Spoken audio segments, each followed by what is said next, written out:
Hello, welcome back to the ClearPlan Toolbar short video series. Today we're going to look briefly at the View and Count ribbon groups. The first two sections of the View group put familiar but hard to find options front and center. You can toggle outline symbols, summary tasks, task indentation, show or hide the autofilter. You can also change the date format.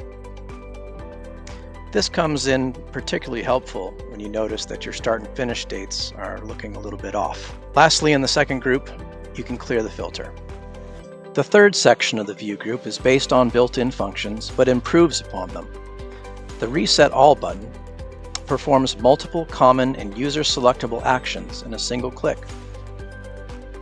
Choose whether to clear the filters, remove the group, sort by ID, hide inactive tasks, show outline symbols, indent task names, show summaries, default to showing all subtasks, or default to collapsing to a certain level of the outline code. You can also choose your favorite view to automatically apply. Once you make these settings, you don't need to go and do this every time. They will stick until you change them. Once you've made those settings, just click the button up here to apply them. The Wrap It Up feature is an improved version of the built-in View Outline action. The problem with the built-in View Outline is, let's say I select level 2. I've got level 2, but all of the children lower than level 2 are still expanded. It's not really what I had in mind. If I use the ClearPlan version, now the children are also collapsed. Regroup reapplies the currently applied group, but without losing your place. This is especially helpful if you're working in front of a large team and you're making metadata changes, or you're making changes that would impact the levels of the group. If you use projects out of the box group, you have to turn off the group and turn it back on again, and at which point you've lost your place. So using our tool, you won't lose your place in the list of tasks. Refilter works basically the same way. If you're making changes to your task data that would be impacted by the filter, you can reapply the filter without losing your place. Lastly, the Count group is just what it sounds like. You can automatically get a count of how many tasks you have selected, or how many tasks are visible,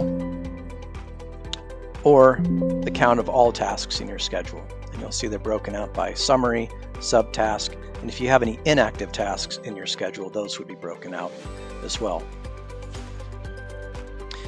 A nice hidden feature in the Count group gives us something similar to Excel's status bar. You can see right now it tells me how many tasks I have selected. It updates real time, but it also does a little bit more. If you select any columns in the duration, work, number, or cost fields, it will give you an automatic summarization. Let's say you want to know how many tasks or how many hours are on these tasks. 155, 856. Say you want to tally up the durations of a few random tasks. 1462. It also works on custom number fields, works on custom duration fields, and it works on custom cost fields as well. In order for this to work, you need to be sure that you're selecting tasks only in a single column. This feature does conflict with some other popular tools out there, so if you'd like to turn hours off so as not to conflict with other tools, click this dialog pop up here and just say no, and then we'll turn it off. You can turn it back on at any time by clicking the dialog pop up and clicking yes. We hope these little goodies make your life just a little bit easier. Stay tuned for our next video on the text features. You won't want to miss it. Thanks for watching.